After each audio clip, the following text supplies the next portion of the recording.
Hi, this is a short revision of Carol Ann Duffy's Before You Were Mine. The first thing to recognise is that it's taken from the collection Meantime. Now, this is a collection of poems that frequently deal with the issue of time, but the word mean is ambiguous. We could take it to mean as in nasty or unpleasant, or it could be mean as in the mathematical form of average. Well, this poem isn't one of the pessimistic ones, although I believe it does have a degree of pathos towards the end. I'd much rather go down the idea of it being something to do with the average, the idea of things being the same in some way, and that you can boil them down to the same kind of element, in the same way that you can go 4, 5, 6, the average is, or the mean is 5. Here, perhaps we've got something along the lines of the life of a mother is the same as the life of the child and the same as the life of the grandmother. So let's take the title of the poem itself, Before You Were Mine. It seems strange, before you were mine. It doesn't sound like the kind of phrase that a child would use in relation to the mother. It sounds much more like the kind of phrase that a mother would use in relation to the child, because it's got that sense of possession. You've got the possessive pronoun mine there. So there's an inversion of the natural use of the phrase. Something seems slightly awkward or unusual about that.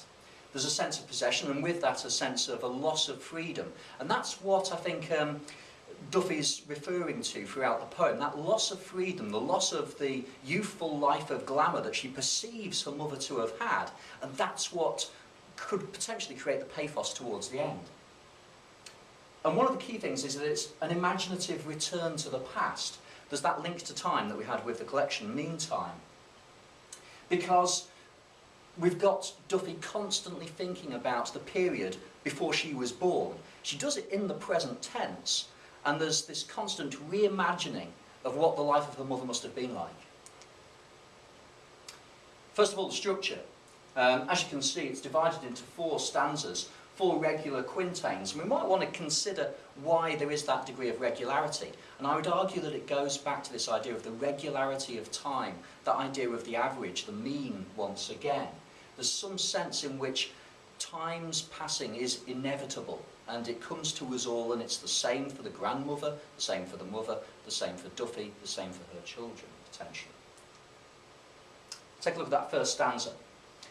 I'm 10 years away from the corner you laugh on. There's a kind of imagined photograph here. I don't think it's a photograph that Duffy's literally looking at as a child, imagining her mother, but it is that sense of an idealised past, that Duffy imagines what her mother's life was like before she was born. I'm 10 years away from the corner you laugh on with your pals, Maggie McGeaney and Jean Duff. The few of you bend from the waist, holding each other, or your knees, and shriek at the pavement. There's a real sense of loss of control because of the absolute passion and humour that's here. Look at the connotations of the word shriek. There's a sense of loss of control, of powerful screaming with pleasure. And the bending from the waist this is no just like little guffaw. This is a real belly laugh. These are people who are really enjoying themselves before she came along. The final line of this stanza is interesting. Your polka dot dress blows around your legs. Marilyn. I think here Duffy's taken the image from 2 famous iconic photographs. The first is this one by Birch, Seaside Chat, and you'll notice the polka dot dress here. It's a classic image from the 50s associated with glamour, with the risque. You know, you're seeing an awful lot of leg here. And she's applying that to her mother. The kind of pleasure and recklessness that she sees in this image, she kind of idealises and applies to her mother in the past. She sees her mother as behaving in this kind of way. And we can't overlook the sense of beauty as well. There's a real sense of admiration. The tone is an admiring one that Duffy's adopting here. And the second image is the classic one from the 7-Year Itch, with Marilyn Monroe stepping over that grill. And once again, an awful lot of leg. There's a lot of glamour here. There's a sexual element to it. There's a sense of pleasure. Look at her face. There's that sense of laughter again that's going back to the way she imagines her mother being with her friends. Into the second stanza. Again, we begin with a reference to time. I'm not here yet. The thought of me doesn't occur in the ballroom with the 1,000 eyes. Well, clearly we've got a metaphor here, because the ballroom with the 1,000 eyes could refer to the image of the glitter ball which casts its light in these thousands of dots. It could also refer to the eyes that look at those who are on the dance floor. The ballroom's a place where men and women would meet, so there is going to be a lot of observation, and it brings in that sexual element again. The fizzy, movie tomorrows. Well, fizzy, we can't avoid the sense that it's got connotations of exuberance, of excitement, of fun, and movie tomorrows, a kind of romantic, idealised future, just as Duffy's romanticising the past. Before you or mine, your ma stands at the close with a hiding for the late one. You reckon it's worth it. Again, we've got a parallel with the poetic voice's relationship with her mother. This is Duffy's grandmother that's being referred to, so again you've got that sense of time, that mean time, where everybody experiences the same kinds of things. The decade ahead of my loud, possessive yell was the best one, eh? You've got this sense of the conversational tone being adopted all the way through, and it creates that intimacy with the mother. There's a real sense of love in the relationship between Duffy and her mother, and partly that's communicated through this kind of false conversation that's taking place between the two of them. We see it particularly in words like, eh? I remember my hands in those high-heeled red shoes, relics. She picks up shoes that her mother has still in the wardrobe and plays with them.